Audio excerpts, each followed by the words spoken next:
ನಮಸ್ತೆ students, welcome back to our education channel. ಇವತ್ತಿನ ಈ ವಿಡಿಯೋದಲ್ಲಿ 9ನೆಯ ತರಗತಿಯ ಕನ್ನಡ ಭಾಗ 1ರಲ್ಲಿ ಬರ್ತಕ್ಕಂತಹ ಮೊದಲನೆಯ ಪಾಠ ಪ್ರಜಾನಿಷ್ಠೆ ಅನ್ನುವಂತಹ ಪಾಠದ ಪ್ರಶ್ನೋತ್ತರವನ್ನು ನೋಡೋಣ. ಓಕೆ, ನಮ್ಮ ವಿಡಿಯೋನ ನಮ್ಮ ಚಾನಲ್ನ ಮೊದಲನೇ ಬಾರಿಗೆ ವಿಸಿಟ್ ಮಾಡ್ತಾ ಇದ್ದರೆ ಚಾನಲ್ನ ಸಬ್ಸ್ಕ್ರೈಬ್ ಮಾಡ್ಕೊಳ್ಳಿ. ಆಲ್ ನೋಟಿಫಿಕೇಷನ್ ಸೆಲೆಕ್ಟ್ ಮಾಡಿಕೊಂಡ್ರೆ ಪ್ರತಿದಿನ ನಾವು ಅಪ್ಲೋಡ್ ಮಾಡೋ ನೋಟ್ಸ್ ನಿಮಗೆ ಬಂದು ತಲುಪತ್ತು, ಒಂದು ಮಿಸ್ ಆಗಲ್ಲ ಅಂತ ಹೇಳ್ತಾ. ಓಕೆ, ವಿಡಿಯೋ ಇಷ್ಟ ಆಗಿದ್ದರೆ ವಿಡಿಯೋ ಕೆಳಗೆ ಒಂದು ಲೈಕ್ ಬಟನ್ ಕಾಣಿಸ್ತಿದೆ, ದಯವಿಟ್ಟು ವಿಡಿಯೋಗೆ ಒಂದು ಲೈಕ್ ಮಾಡಿ. ಈ ವಿಡಿಯೋನ ನಿಮ್ಮ ಫ್ರೆಂಡ್ಸ್ಗೆ ಶೇರ್ ಮಾಡಿ, ಅವ್ರಿಗೂ ಸಹಾಯ ಆಗಲಿ ಅಂತ ಹೇಳ್ತಾ. ಓಕೆ, ಈಗಾಗಲೇ ಬೇರೆ ಬೇರೆ ಕ್ಲಾಸಸ್ಗಳದ್ದು ಪ್ರಶ್ನೋತ್ತರಗಳ ನೋಟ್ಸ್ಗಳಿದೆ, ಹಾಗೆ ಕನ್ನಡ ಇಂಗ್ಲೀಷ್ ಗ್ರಾಮರ್ ಕ್ಲಾಸಸ್ಗಳು ಇದೆ, ನೀವು ನೋಡಬಹುದು ಅಂತ ಹೇಳ್ತಾ. ಓಕೆ, ಬನ್ನಿ ತಡ ಮಾಡಿದೆ ಇವತ್ತಿನ ಕ್ಲಾಸ್ ಪ್ರಾರಂಭ ಮಾಡೋಣ. ವಿಡಿಯೋನ ಕೊನೆ ತನಕ ನೋಡಿ, ನೋಟ್ಸ್ನ ಚೆನ್ನಾಗಿ ಬರೆದಿಟ್ಕೊಂಡು ಓದ್ಕೊಳ್ಳಿ. ಓಕೆ, ರೆಗ್ಯುಲರ್ ಸ್ಟಡಿ ತುಂಬ ಇಂಪಾರ್ಟೆಂಟ್ ಆಗುತ್ತೆ. ಓಕೆ, ಈಗ ಪ್ರಜಾನಿಷ್ಠೆ ಅನ್ನುವಂತಹ ಪಾಠದ ಕೃತಿಕಾರರ ಪರಿಚಯವನ್ನು ನೋಡೋಣ ಮೊದಲಿಗೆ. ಓಕೆನಾ? ಸೊ ನೋಡಿ, ಈ ಪಾಠವನ್ನು ಬರೆದಂಥವರು ಸಾಸಿ ಮರುಳಯ್ಯ ಅಂತ. ಓಕೆ, ಸಾಸಿ ಮರುಳಯ್ಯ ಅಂತಂದರೆ ನೋಡಿ, ಶ್ರೀ ಸಾಸಲೂರು ಶಿವರುದ್ರಯ್ಯ ಮರುಳಯ್ಯ ಅಂತ ಅವರ ಹೆಸರು, ಲೇಖಕರು ಅಂತ ಬರಿಬೇಕು. ಓಕೆ, ಸೊ ಜನನ ನಿಮಗೀಗಾಗಲೇ ಗೊತ್ತಿರುತ್ತೆ ಕೃತಿಕಾರರ ಪರಿಚಯ ಹೇಗೆ ಬರಿಬೇಕು ಅಂತ. ಓಕೆ, ಜನನ ಕ್ರಿಸ್ತಶಕ 1931. ಓಕೆ, ಇನ್ನು ಸ್ಥಳ ಅಂತಂದರೆ ತುಮಕೂರು ಜಿಲ್ಲೆಯ ಚಿಕ್ಕನಾಯಕನಹಳ್ಳಿಯ ತಾಲೂಕಿನ ಸಾಸಲು ಅನ್ನುವಂತಹ ಗ್ರಾಮ. ಓಕೆ, ಅವರ ತಂದೆ ಶಿವರುದ್ರಯ್ಯ, ತಾಯಿ ಸಿದ್ದಮ್ಮ. ಇನ್ನು ಕೃತಿಗಳು: ಶಿವತಾಂಡವ, ಕೆಂಗನಕಲ್ಲು, ವಚನ ವೈಭವ, ನೆಲದ ಸೊಗಡು, ನಾಟ್ಯಮಯೂರಿ, ವಿಜಯವಾತಾಪಿ ಮೊದಲಾದ 20ಕ್ಕೂ ಹೆಚ್ಚು ಕೃತಿಗಳನ್ನು ಅವರು ಬರೆದಿದ್ದಾರೆ. ಹಾಗೆ ಪ್ರಶಸ್ತಿಗಳನ್ನ ನೋಡಿ, ಕರ್ನಾಟಕ ರಾಜ್ಯೋತ್ಸವ ಪ್ರಶಸ್ತಿ, ಕರ್ನಾಟಕ ಸಾಹಿತ್ಯ ಅಕಾಡೆಮಿ ಪ್ರಶಸ್ತಿ, ಹಾಗೆ ದೇವರಾಜ ಬಹದ್ದೂರ ಪ್ರಶಸ್ತಿಗಳನ್ನ ಅವರಿಗೆ ನೀಡಿ ಗೌರವಿಸಲಾಗಿದೆ. ಪ್ರಸ್ತುತ ಅವರ ಪ್ರಜಾನಿಷ್ಠೆ ಅನ್ನುವಂತಹ ಪಾಠವನ್ನು ಸಾಸಿ ಮರುಳಯ್ಯ ಅವರು ರಚಿಸಿರುವಂತಹ ನಾಟ್ಯಮಯೂರಿ ಅನ್ನುವಂತಹ ಕೃತಿಯಿಂದ ಆಯ್ದುಕೊಳ್ಳಲಾಗಿದೆ. ಓಕೆ, ಇನ್ನು ಪ್ರಶ್ನೋತ್ತರಗಳನ್ನ ನೋಡೋಣ. ಕೊಟ್ಟಿರುವ ಪ್ರಶ್ನೆಗಳಿಗೆ ಒಂದು ವಾಕ್ಯದಲ್ಲಿ ಉತ್ತರಿಸಿ ಅಂತ ಹೇಳಿದ್ದಾರೆ. ಮೊದಲ ಪ್ರಶ್ನೆ: ಚೋಳರು ಮತ್ತು ಹೊಯ್ಸಳರ ನಡುವೆ ಎಲ್ಲಿ ಯುದ್ಧ ನಡೀತು ಅಂತ ಕೇಳಿದ್ದಾರೆ. ಓಕೆ, ಚೋಳರು ಮತ್ತು ಹೊಯ್ಸಳರ ನಡುವೆ ಯುದ್ಧ ಎಲ್ಲಿ ನಡೀತು? ಹಾಗಾದರೆ ಚೋಳರು ಮತ್ತು ಹೊಯ್ಸಳರ ನಡುವೆ ಯುದ್ಧ ಮಳವಳ್ಳಿ ಮುಡುಕುತೊರೆಗಳ ಬಳಿಯಲ್ಲಿ ಘನಘೋರ ಯುದ್ಧ ನಡೆಯಿತು. ಸಾಮ್ರಾಟನು ರಾಜಧಾನಿಯಲ್ಲಿ ಇಲ್ಲದಿದ್ದಾಗ ರಾಜ್ಯದ ಸಂರಕ್ಷಣೆಗಾಗಿ ನಿಂತಿದ್ದವರು ಯಾರು? ಉತ್ತರ: ಸಾಮ್ರಾಟನು ರಾಜಧಾನಿಯಲ್ಲಿ ಇಲ್ಲದಿದ್ದಾಗ ರಾಜ್ಯದ ಸಂರಕ್ಷಕರಾಗಿ ನಿಂತಿದ್ದವರು ರಾಣಿ ಶಾಂತಲಾದೇವಿ. ಓಕೆ, ಮೂರನೇ ಪ್ರಶ್ನೆ ನೋಡಿ, ಬನದಮ್ಮನಹಳ್ಳಿಯ ಜನ ಎಲ್ಲಿ ಪಂಚಾಯಿತಿ ಸೇರಿದ್ರು?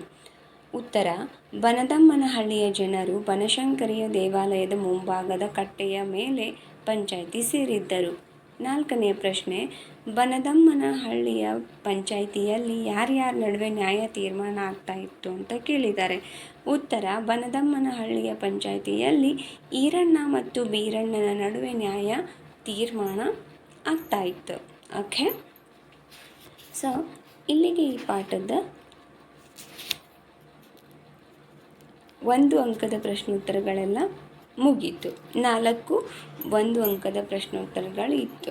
ಓಕೆ, ಸೊ ಅದಷ್ಟು ಮುಗೀತು. ಇವಾಗ 2 ಅಂಕದ ಪ್ರಶ್ನೋತ್ತರಗಳು, ಅಂದರೆ 2-3 ವಾಕ್ಯದಲ್ಲಿ ಬರೆಯುವಂಥದ್ದು 2 ಅಂಕದ ಪ್ರಶ್ನೋತ್ತರಗಳು. ಓಕೆ, ಬನ್ನಿ ನೋಡೋಣ. ವಿಡಿಯೋನ ನಮ್ಮ ಚಾನಲ್ನ ಮೊದಲೇ ಬಾರಿಗೆ ನೋಡ್ತಾ ಇದ್ದರೆ ಚಾನಲ್ನ ಸಬ್ಸ್ಕ್ರೈಬ್ ಮಾಡ್ಕೊಳ್ಳಿ. ಓಕೆ, ಹಾಗೆ ಈ ವಿಡಿಯೋನ ನಿಮ್ಮ ಫ್ರೆಂಡ್ಸ್ಗೆ ಶೇರ್ ಮಾಡಿ. ಓಕೆ, ಸೊ ಈಗ ನೆಕ್ಸ್ಟ್ ನೋಡಿ, 2 ಅಂಕದ ಪ್ರಶ್ನೋತ್ತರಗಳು. ಕೊಟ್ಟಿರುವ ಪ್ರಶ್ನೆಗಳಿಗೆ 3 ಮತ್ತು 4 ವಾಕ್ಯಗಳಲ್ಲಿ ಉತ್ತರಿಸಿ. ಕೊಟ್ಟಿರುವ ಪ್ರಶ್ನೆಗಳಿಗೆ 3 ಮತ್ತು 4 ವಾಕ್ಯಗಳಲ್ಲಿ ಉತ್ತರಿಸಿ. ಮೊದಲ ಪ್ರಶ್ನೆ: ತಲಕಾಡಿನ ಲೂಟಿಯ ವಿಚಾರದಲ್ಲಿ ವಿಷ್ಣುವರ್ಧನನ ನಿಲುವು ಏನು? ಉತ್ತರ: ಚೋಳರು ಮತ್ತು ಹೊಯ್ಸಳರ ನಡುವೆ ಮಳವಳ್ಳಿ ಮುಡುಕುತೊರೆಗಳ ಬಳಿಯಲ್ಲಿ ಘನಘೋರ ಯುದ್ಧ ನಡೆಯಿತು. ಈ ಯುದ್ಧದಲ್ಲಿ ಆದಿಮನು ಮಡಿದನು. ತಲಕಾಡು ವಿಷ್ಣುವರ್ಧನನ ಕೈವಶವಾಯಿತು. ಅನೇಕರು ತಲಕಾಡನ್ನು ಲೂಟಿ ಮಾಡಬೇಕೆಂದು ಹೇಳಿದಾಗ ವಿಷ್ಣುವರ್ಧನನು ಅದಕ್ಕೆ ಅವಕಾಶ ಕೊಡಲಿಲ್ಲ. ಸೆರೆಸಿಕ್ಕ ಸೈನಿಕರ ಮೇಲೆ ದೌರ್ಜನ್ಯ ನಡೆಸುವುದು ಯುದ್ಧ ಧರ್ಮವಲ್ಲ. ಸೋತ ಸಾಮ್ರಾಜ್ಯವನ್ನು ಲೂಟಿ ಮಾಡುವುದು ಯುದ್ಧ ಧರ್ಮವಲ್ಲ. ಆದ್ದರಿಂದ ತಲಕಾಡಿನ ಜನ ತಮ್ಮವರೇ ಎಂದು ತಿಳಿದು ನಡೆದುಕೊಳ್ಳಿ. ಅವರ ಮನೋಭೀತಿಯನ್ನು ದೂರ ಮಾಡಿ ಶಾಂತಿ ಸ್ಥಾಪನೆಯನ್ನು ಮಾಡಿ ಎಂದು ವಿಷ್ಣುವರ್ಧನನು ತನ್ನ ಸೈನಿಕರಿಗೆ ಹೇಳಿದನು. ಎರಡನೆಯ ಪ್ರಶ್ನೆ, ಬನದಮ್ಮನಹಳ್ಳಿಯ ದೇವಾಲಯದ ಮುಂದೆ ಯಾವ ವಿಚಾರವಾಗಿ ಚರ್ಚೆ ನಡೆದಿತ್ತು? ಉತ್ತರ, ಬನಶಂಕರಿಯ ದೇವಾಲಯದ ಮುಂಭಾಗದ ಕಟ್ಟೆಯ ಮೇಲೆ ನೂರಾರು ಜನರು ಬಂದು ಪಂಚಾಯಿತಿ ಸೇರಿದ್ದರು. ಬೀರಣ್ಣ ತನ್ನ ಮೂಡಲ ದಿಕ್ಕಿನಲ್ಲಿ ಇರುವಂತಹ ಹಳ್ಳಿಯ ಹೊಲವನ್ನು ಈರಣ್ಣನಿಗೆ 108 ಹೊನ್ನಿಗೆ ಕೊಟ್ಟಿದ್ದನು 2 ವರ್ಷಗಳ ಹಿಂದೆ. ಈಗ ಹೊಲದಲ್ಲಿ ಉಳುಮೆ ಮಾಡುವಾಗ ನಿನ್ನೆಯ ದಿನ 1 ಕೊಪ್ಪರಿಗೆ ಬಂಗಾರ ಸಿಕ್ಕಿತು. ಇದನ್ನು ಈರಣ್ಣ ಪೂಜೆ ಮಾಡಿ ಬೀರಣ್ಣನ ಮನೆಗೆ ತೆಗೆದುಕೊಂಡು ಹೋಗಿ, ತೆಗೆದುಕೊಳ್ಳಪ್ಪ, ಇದು ನೀನು ತೆಗೆದುಕೊಳ್ಳಬೇಕಾದ್ದು. ನೀನು ಕೊಟ್ಟ ಹೊಲದಲ್ಲಿ ಇದು ಸಿಕ್ಕಿತು. ಹೊಲ ಉಳುವಾಗ ಇದು ನನಗೆ ಸಿಕ್ಕಿತು. ಯಾರೋ ನಿನ್ನ ಪೂರ್ವಿಕರು ನಿನಗಾಗಿಯೇ ಇಟ್ಟಿರಬೇಕು ಇದನ್ನು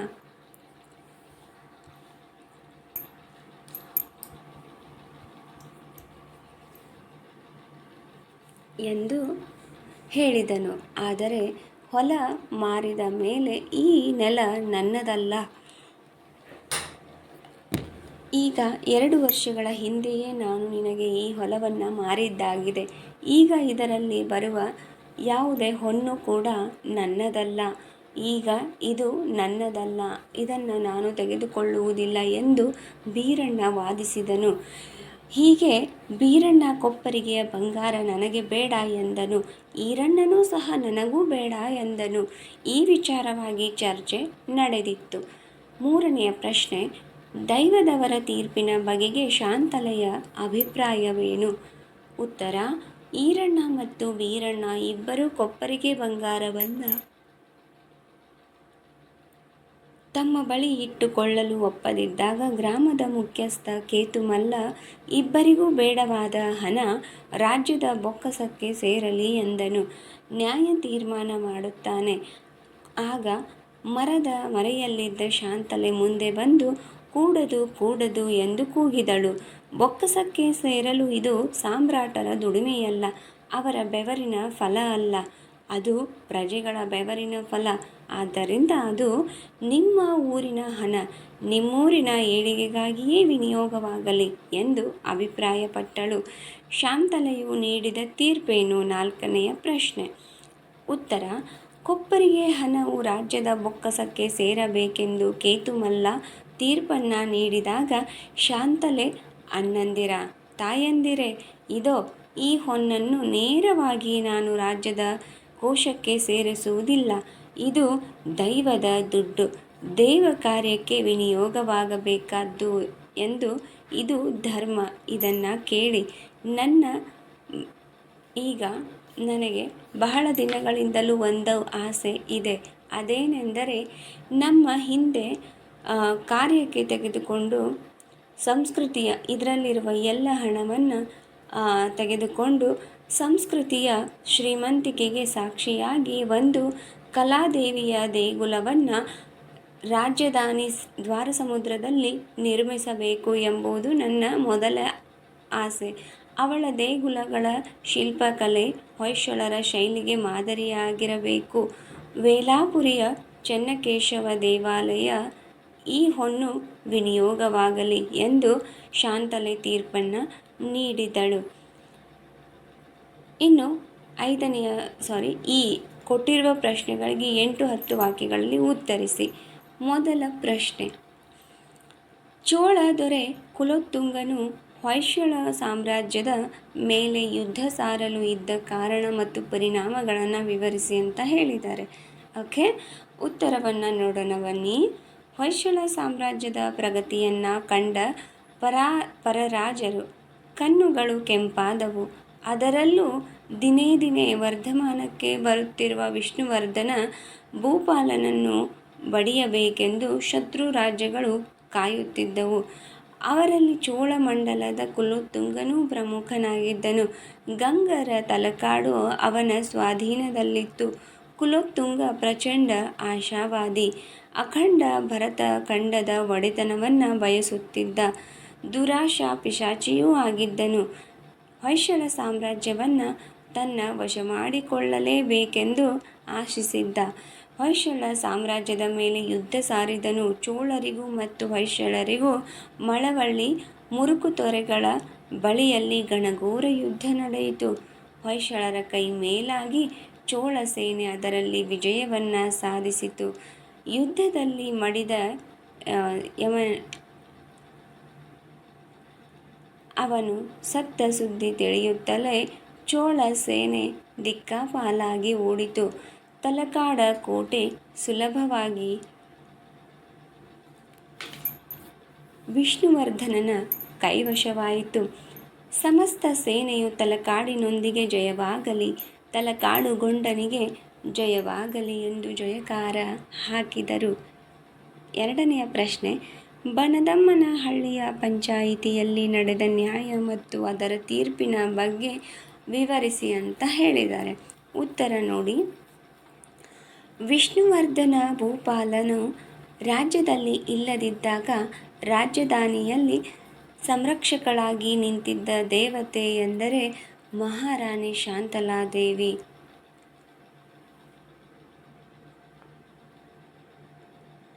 ಗಂಡುಡುಗೆ ಅಂದರೆ ಗಂಡು ವೇಷವನ್ನು ಧರಿಸಿಕೊಂಡು ಯುವರಾಜಕುಮಾರ ಉದಯಾದಿತ್ಯನನ್ನು ಜೊತೆಯಲ್ಲಿ ಕರೆದುಕೊಂಡು ರಾಜ್ಯ ಸಂಚಾರ ಮಾಡಲು ಹೊರಟಳು.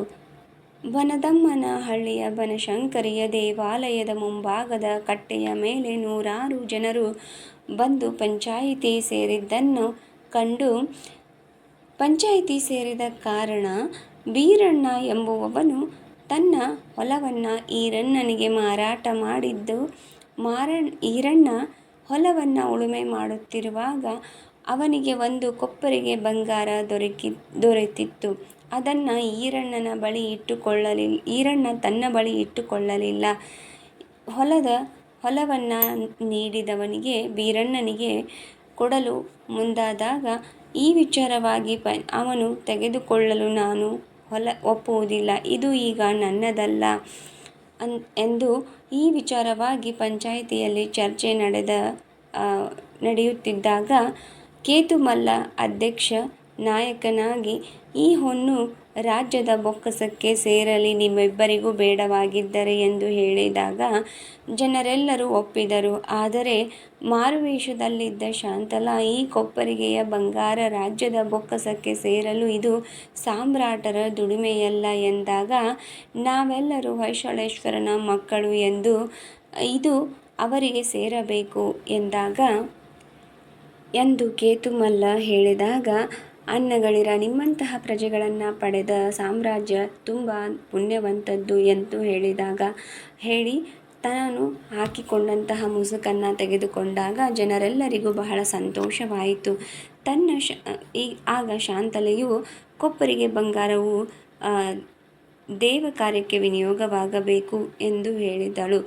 ಆಗ ಕೇತುಮಲ್ಲ ನಾಯಕರು ನಮ್ಮೆಲ್ಲರಿಗೂ ಹಿರಿಯರು ದ್ವಾರಸಮುದ್ರದಲ್ಲಿ ನಿರ್ಮಾಣವಾಗುವ ಅವಳಿ ದೇವಾಲಯಗಳು ಅವರ ಹೆಸರಿನಲ್ಲಿಯೇ ನಿರ್ಮಾಣವಾಗಲಿ ಎಂದು ಹೇಳಿದರು. ಹೀಗೆ ಪಂಚಾಯಿತಿಯಲ್ಲಿ ನಡೆದಂತಹ ತೀರ್ಪಿನಲ್ಲಿ ಬನದಮ್ಮನ ಪಂಚಾಯಿತಿಯ ಹಳ್ಳಿಯಲ್ಲಿ ನಡೆದ ನ್ಯಾಯ ತೀರ್ಮಾನ ಎಲ್ಲರಿಗೂ ಒಳಿತನ್ನು ಮಾಡಿತು.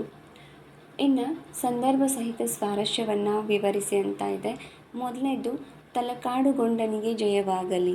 ಓಕೆ, ಆಯ್ಕೆ: ಈ ವಾಕ್ಯವನ್ನು ಸಾಶಿ ಮರುಳಯ್ಯ ಅವರು ರಚಿಸಿರುವಂತಹ ನಾಟ್ಯ ಮಯೂರಿ ಎಂಬ ಕೃತಿಯಿಂದ ಆಯ್ದ ಪ್ರಜಾನಿಷ್ಠೆ ಎಂಬ ಗದ್ಯ ಭಾಗದಿಂದ ಆರಿಸಲಾಗಿದೆ. ಸಂದರ್ಭ: ಹೊಯ್ಸಳೇಶ್ವರ ರಾಜನಾದ ವಿಷ್ಣುವರ್ಧನನು ಚೋಳರ ದಂಡನಾಯಕನಾದ ಆದಿಯಮನನ್ನು ಸೋಲಿಸಿದಾಗ ತಲಕಾಡನ್ನು ತನ್ನ ಕೈವಶ ಮಾಡಿಕೊಂಡಾಗ ಆ ಸಂದರ್ಭದಲ್ಲಿ ಗೆದ್ದ ರಾಜನಿಗೆ ತನ್ನ ಸೈನಿಕರು ಈ ಮೇಲಿನಂತೆ ಜಯಕಾರ ಸಹ ಹಾಕಿ ಈ ಮೇಲಿನ ಮಾತನ್ನು ಹೇಳಿದರು.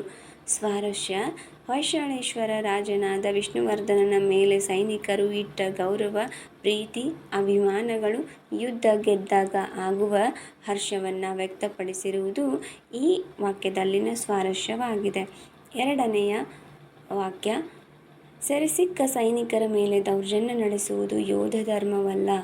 ಈ ಮೇಲಿನ ವಾಕ್ಯವನ್ನು ಸಾಶಿ ಮರುಳಯ್ಯ ಅವರು ರಚಿಸಿರುವಂತಹ ನಾಟ್ಯಮಯೂರಿ ಎಂಬ ಕೃತಿಯಿಂದ ಆಯ್ದ ಪ್ರಜಾನಿಷ್ಠೆ ಎಂಬ ಪದ್ಯಭಾಗದಿಂದ ಆರಿಸಲಾಗಿದೆ. ಸಂದರ್ಭ: ಚೋಳರು ಮತ್ತು ಹೊಯ್ಸಳರ ನಡುವೆ ಮಳವಳ್ಳಿ ಮುಡುಕುತೊರೆಗಳ ಬಳಿಯಲ್ಲಿ ಘನಘೋರ ಯುದ್ಧ ನಡೆಯಿತು. ಈ ಯುದ್ಧದಲ್ಲಿ ಯಮನು ಮಡಿದನು. ತಲಕಾಡು ವಿಷ್ಣುವರ್ಧನನ ಕೈವಶವಾಯಿತು. ಅನೇಕರು ತಲಕಾಡನ್ನು ಲೂಟಿ ಮಾಡಬೇಕೆಂದು ಹೇಳಿದಾಗ ವಿಷ್ಣುವರ್ಧನನು ಅದಕ್ಕೆ ಅವಕಾಶ ಕೊಡಲಿಲ್ಲ. ಆ ಸಂದರ್ಭದಲ್ಲಿ ವಿಷ್ಣುವರ್ಧನನು ಈ ಮೇಲಿನ ಮಾತನ್ನು ಹೇಳಿದನು. ಸ್ವಾರಸ್ಯ: ಸಾಮಾನ್ಯವಾಗಿ ಗೆದ್ದ ರಾಜ್ಯವನ್ನು ಲೂಟಿ ಮಾಡುವುದು, ಸೆರೆಸಿಕ್ಕ ಸೈನಿಕರನ್ನು ಹಿಂಸೆ ಕೊಡುವುದು ಸಾಮಾನ್ಯವಾಗಿತ್ತು. ಆದರೆ ಇಲ್ಲಿ ಸೋತ ರಾಜ್ಯದ ಮೇಲೆ ವಿಷ್ಣುವರ್ಧನನಿಗೆ ಇರುವ ಭಾವನೆಯನ್ನು ಈ ಮೇಲಿನ ವಾಕ್ಯದ ಸ್ವಾರಸ್ಯವಾಗಿದೆ. ಓಕೆ, ಈಗ ಮೂರನೆಯ ವಾಕ್ಯ: ತಂಬಲು ಉಗದ ಮ್ಯಾಲೆ ಮತ್ತೆ ಎತ್ತಿ ಬಾಯಾಗಿಟ್ಕೊಳ್ಳೋದು ಕೆಟ್ಟತನ ಬ್ಯಾಡ. ತಂಬಲು ಉಗದ ಮ್ಯಾಲೆ ಮತ್ತೆ ಎತ್ತಿ ಬಾಯಾಗಿಟ್ಕೊಳ್ಳೋದು ಕೆಟ್ಟತನ ಬ್ಯಾಡ. ನೋಡಿ, ಈ ವಾಕ್ಯವನ್ನು ಸಾಶಿ ಮರುಳಯ್ಯ ಅವರು ರಚಿಸಿರುವ ನಾಟ್ಯ ಮಯೂರಿ ಎಂಬ ಕೃತಿಯಿಂದ ಆಯ್ದ ಪ್ರಜಾನಿಷ್ಠೆ ಎಂಬ ಗದ್ಯಭಾಗದಿಂದ ಆರಿಸಿಕೊಳ್ಳಲಾಗಿದೆ. ಓಕೆ, ಸಂದರ್ಭ: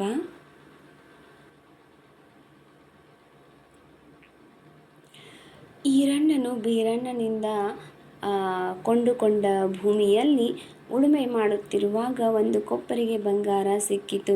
ಇದಕ್ಕೆ ಪೂಜೆ ಮಾಡಿ ಈರಣ್ಣನು ಬೀರಣ್ಣನಿಗೆ ಇದು ನಿನ್ನ ಹೊಲದಲ್ಲಿ ಸಿಕ್ಕಿದೆ, ತೆಗೆದುಕೋ ಎಂದು ಕೊಡಲು ಬಂದ ಸಂದರ್ಭದಲ್ಲಿ ಬೀರಣ್ಣನು ಈ ಮೇಲಿನ ಮಾತನ್ನು ಹೇಳುತ್ತಾನೆ. ಸ್ವಾರಸ್ಯ: ಬನದಮ್ಮನ ಹಳ್ಳಿಯ ರೈತನಾದ ಬೀರಣ್ಣ ಇದನ್ನು ಪ್ರಾಮಾಣಿಕತೆಯೇ ನನಗೆ ಬೇಡ ಎಂದು ಈ ಹೊನ್ನು ನನಗೆ ಬೇಡ ಎಂದು ಹೇಳುವ ಪ್ರಾಮಾಣಿಕತೆಯು ಈ ಮೇಲಿನ ವಾಕ್ಯದಲ್ಲಿ ಮೂಡಿ ಬಂದಂತಹ ಸ್ವಾರಸ್ಯವಾಗಿದೆ. ಓಕೆ, ಸೊ ಇಲ್ಲಿಗೆ ಈ ಪಾಠದಲ್ಲಿರ್ತಕ್ಕಂತಹ ಎಲ್ಲ ಪ್ರಶ್ನೋತ್ತರಗಳು ಹಾಗೆ ಸಂದರ್ಭ ಸಹಿತ ಸ್ವಾರಸ್ಯ ವಿವರಿಸಿ ಇದು ಮುಗೀತು. ಓಕೆ, ಇನ್ನು ಈ ಪಾಠದಲ್ಲಿ ಬರ್ತಕ್ಕಂಥದ್ದು ಬಿಟ್ಟ ಸ್ಥಳ. ಓಕೆ ಡಿಯರ್ ಫ್ರೆಂಡ್ಸ್, ಈಗ ಬಿಟ್ಟ ಸ್ಥಳವನ್ನು ನೋಡೋಣ. ಎವ್ರಿಬಡಿ ನೋಟ್ಸ್ ಎಲ್ಲ ಸರಿಯಾಗಿ ಬರ್ಕೊಂಡಿದ್ದೀರಾ ಅಂದ್ಕೊಳ್ತೇನೆ. ಓಕೆ, ನೋಡಿ, ಬಿಟ್ಟ ಸ್ಥಳಗಳಲ್ಲಿ ಸೂಕ್ತವಾದ ಪದವನ್ನು ತುಂಬಿರಿ. ಮೊದಲನೇದು, ದ್ವಾರ ಸಮುದ್ರದ ಸೇನೆ ತಲಕಾಡಿನ ಕಡೆಗೆ ಚೈತ್ರಯಾತ್ರೆ ಹೊರಟಿತು. ಎರಡನೆಯದು, ಮಾನವ ತನ್ನ ಮಾನವೀಯ ಗುಣಗಳನ್ನು ಗಾಳಿಯಲ್ಲಿ ತೂರ ಬಿಡಬಾರದು. ಮೂರನೆಯದು, ನಿಮ್ಮ ಊರಿನ ಹಣ ನಮ್ಮೂರಿನ ಏಳಿಗೆಗಾಗಿಯೇ ವಿನಿಯೋಗವಾಗಲಿ. ನಾಲ್ಕನೇದು ನೋಡಿ, ಬನದಮ್ಮನ ಹಳ್ಳಿಯ ಜನರಿಗೆ ಸ್ವರ್ಗ ಒಂದೇ ಮೆಟ್ಟಿಲಲ್ಲಿ ಉಳಿಯಿತು. ಓಕೆ, ಇಲ್ಲಿಗೆ ಈ ಪಾಠದಲ್ಲಿ ಬರ್ತಕ್ಕಂತಹ ಎಲ್ಲ ಪ್ರಶ್ನೋತ್ತರಗಳು ಬಿಟ್ಟ ಸ್ಥಳ ಸಂಪೂರ್ಣವಾಗಿ ಈ ಪಾಠದ ಸಿಲೆಬಸ್ ಮುಗೀತು. ಇನ್ನು ಈ ಪಾಠದಲ್ಲಿ ಬರ್ತಕ್ಕಂಥದ್ದು ಗ್ರಾಮರ್ ಸೆಕ್ಷನ್ ಅಂತಂದರೆ ನೋಡಿ, ನಾಮಪದಗಳು ಇದೆ. ಓಕೆ, ನಾಮಪದಗಳು ಹಾಗೆ ಅದರಲ್ಲಿ ಬರ್ತಕ್ಕಂತಹ ವಸ್ತುವಾಚಕ ಅಥವಾ ನಾಮವಾಚಕ ಇರ್ಬೋದು, ಎಲ್ಲ ಅದರಲ್ಲಿ ಬರ್ತಕ್ಕಂತಹ ಭಾಗಗಳಿರ್ಬೋದು. 9 ಓಕೆ ನಾಮಪದಗಳ ವಿಧಗಳು ಇದೆ. ಓಕೆ, ಇದ್ರದ್ದು ಕ್ಲಾಸ್ನ ಈಗಾಗಲೇ ನಾವು ಮಾಡಿದ್ದೀವಿ ತುಂಬ ಸರಳವಾಗಿ ಸುಲಭವಾಗಿ. ಆ ವಿಡಿಯೋ ಲಿಂಕನ್ನು ಡಿಸ್ಕ್ರಿಪ್ಷನ್ ಬಾಕ್ಸಲ್ಲಿ ಕೊಟ್ಟಿರ್ತೀವಿ, ಗ್ರಾಮರದ್ದು ನೀವು ನೋಡ್ಬೋದು. ಓಕೆ ಅಂತ ಹೇಳ್ತಾ, ಓಕೆ ನೋಡಿ, ಕೆ ವಿ ಅಯ್ಯರ್ ಅವರು ರಚಿಸಿರುವಂತಹ ಶಾಂತಲಾ ಅನ್ನುವಂತಹ ಕಾದಂಬರಿ ಈ ಪಾಠಕ್ಕೆ ಸಂಬಂಧಪಟ್ಟದ್ದು. ತುಂಬ ಚೆನ್ನಾಗಿದೆ, ಓದಿ. ಓಕೆನಾ? ನಮ್ಮ ವಿಡಿಯೋನ ಇಲ್ಲಿವರೆಗೂ ನೋಡಿದ್ದಕ್ಕೆ ತುಂಬ ಧನ್ಯವಾದಗಳು. Thank you so much for watching this video. ನಮ್ಮ ಚಾನಲ್ನ ಸಬ್ಸ್ಕ್ರೈಬ್ ಮಾಡ್ಕೊಳ್ಳಿ, ಈ ವಿಡಿಯೋನ ಲೈಕ್ ಮಾಡಿ, ನಿಮ್ಮ ಫ್ರೆಂಡ್ಸ್ಗೆ ಶೇರ್ ಮಾಡಿ. ಮುಂದಿನ ವಿಡಿಯೋದಲ್ಲಿ ಮತ್ತೆ ಸಿಗೋಣ. Thank you.